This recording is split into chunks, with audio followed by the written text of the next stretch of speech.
What's going on, guys? Today we're talking about part 12 of 16, the underwriting conditions and what that means. Essentially, once the loan has been underwritten, the underwriter is going to condition the loan, and now you have to meet these conditions in order to close on your transaction. This could be a very rough stuff because you think you already submitted everything that you need to.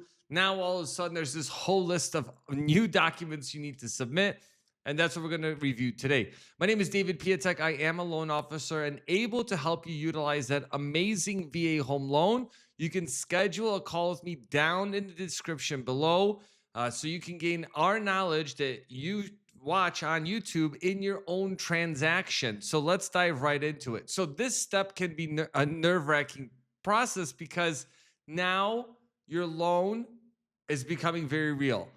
You've been pre-approved, you went under contract, you did all those initial documents. The loan officer or processor requested some updated documents from you, and now the underwriter's done its approval. Now, a couple things can happen at this stage, okay? And don't freak out, because sometimes a loan can be suspended at this time, meaning that there's something that has come up on the underwriting during the underwriting process that may cause your loan not to meet the VA underwriting standards. And that's okay, because a lot of times you can overcome that.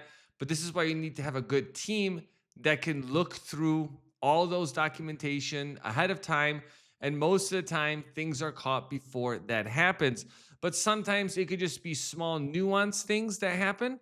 And sometimes it could be a major thing, including being downgraded from an automated approval to a manual underwrite. And that, again, can be scary, but we did a whole separate video talking about the differences between those two so you can really understand that process.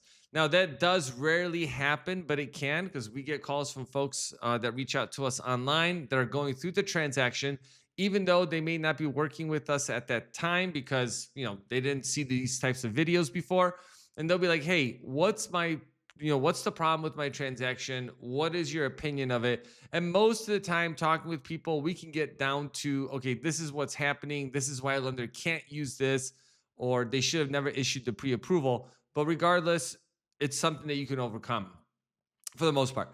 Now, the timeline for this, right? Normally, you get underwriting conditions and having this conditional approval typically about a week to week and a half once you go under contract. And why it can take that long is because the lender needs to receive the contract.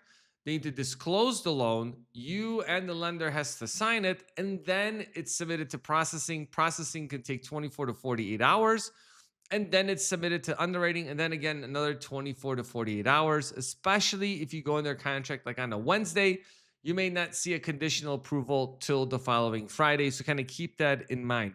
Now remember, we did a video on underwriting. That was the last video that we did, where the underwriter is looking through the fine-tooth comb through everything, right? So it's not just your loan documents that you've submitted, it's also going to be things like a title report.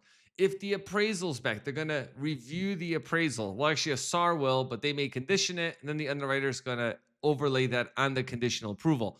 There's also going to be things in there for like homeowners insurance updates, especially if you haven't submitted some of the critical documents needed.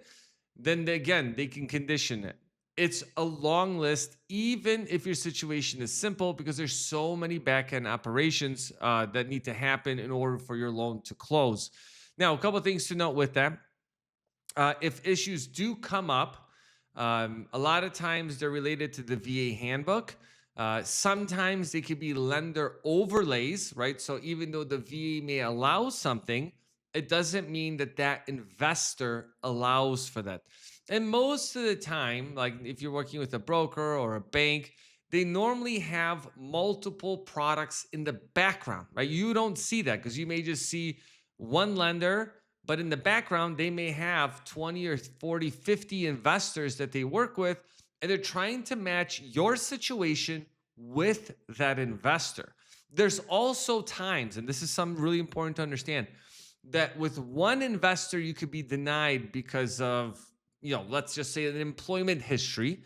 But with another investor, you can get approved. Now, we've seen that plenty of times. That's one. The other part is the type of approval you get, which is Fannie or Freddie Mac approval. And you're thinking to yourself, David, that's getting real technical. This is true, but you need to understand because some clients can't get a automated approval on Fannie Mae, but they can on Freddie Mac or vice versa, or you could be approved for both. You typically will never even hear a lender talk about that because that is back end stuff that they're just doing and they're trying to match everything up. But where we found success from clients that reach out, that get denied, is we run it through the other system and then we have investors that we can then run it through and then get an approval. Like it's been awesome because we've done already this year more than a handful of these transactions because of that. Now remember, the underwriter is reviewing the pay stubs, they're reviewing the assets, and they're looking for certain things, right? With employment, they're looking to see, are your hours changing? Are they variable? Hey, you may have a lower year to date than normal. Well, they're going to condition that. And then, your lender is going to let you know, like, hey, we need to reach out to your employer. We need a point of contact to verify some stuff. And then you start worrying, like, oh no, is my loan falling apart? No, this is part of the typical documentation that they're going to need in order to make this happen. And this is where these updates come in handy because after you've gathered all these conditions, and that's going to be our next video, is talking about the clear to close, what happens, what you can expect from that.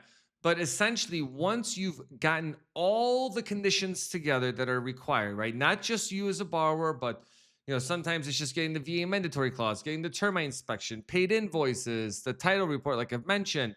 Hey, we got the appraisal, but we needed edits to the appraisal before a notice of value can be issued. Or, hey, you're buying a condo. Yeah, we have the full loan approval, but we're just waiting on the condo approval or waiver or whatever the case may be in order to submit for getting a clear to close. This also includes getting things like credits updated. If you're getting a seller credit, sometimes they disclosed it in a weird way on the contract. Like normally it's like builder docs, and then you have to get that to come in. Now, some of the common things that come up in this stage, okay? Now, this is kind of tied in with some of the other stages, like the appraisal stage. It's going to be if there's appraisal repair items that are required, right? All that's going to be flagged, and essentially we want to get to a point where that appraisal is completed.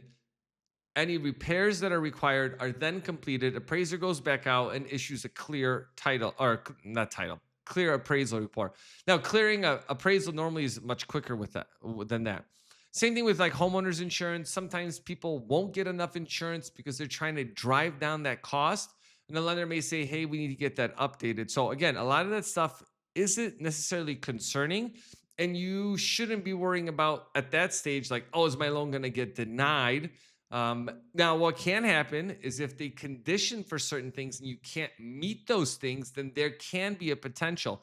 And a good example of that, which it's rare that it happens, but sometimes people are like, well, I work remote. I could pretty much work anywhere. But what they don't disclose is that they are actually like working in the office 2 days out of the week, out of the entire week, and then their company isn't paying for travel, and then all of a sudden now we have this situation of an occupancy issue. So things like that could be developed, or they can develop. But this is why it's so important to be honest with your lender about everything that's happening. So when they're asking you, it's like a therapist almost, okay? You got to give them the truth in order for them to help you in this process. Otherwise, you're going to be in this rabbit hole of trying to figure out where am I at in the transaction, okay? That's why the goal is to get to the clear to close. Then from clear to close, you want to get to the closing table, right? So these are those follow-on videos. And then the last one that we're going to be doing is going to be about post-possession, once you've owned the property, things that you want to do. Now, also in this stage, remember, lenders can still do a soft credit check, so they can still, those issues can come up. And that is probably like one of the biggest ones for this portion of the transaction, is that if you, from the time you go under contract up until really closing, like the day to the minute of closing, if you get new credit inquiries, that can delay your transaction because the lender needs to verify you have not taken out any new credit. So that's why, again, it's a big step in the process. Next step we're going to be going over is the clear to close. Now, let me know in the comment section if you guys have any questions about this topic and if you have any video suggestions, because we're always making videos from your guys' comments and our phone calls with people, because a lot of these are common questions that come up during that process. Make sure you guys share this with the veteran community, hit the like and subscribe button, and I'll catch you guys on the next video.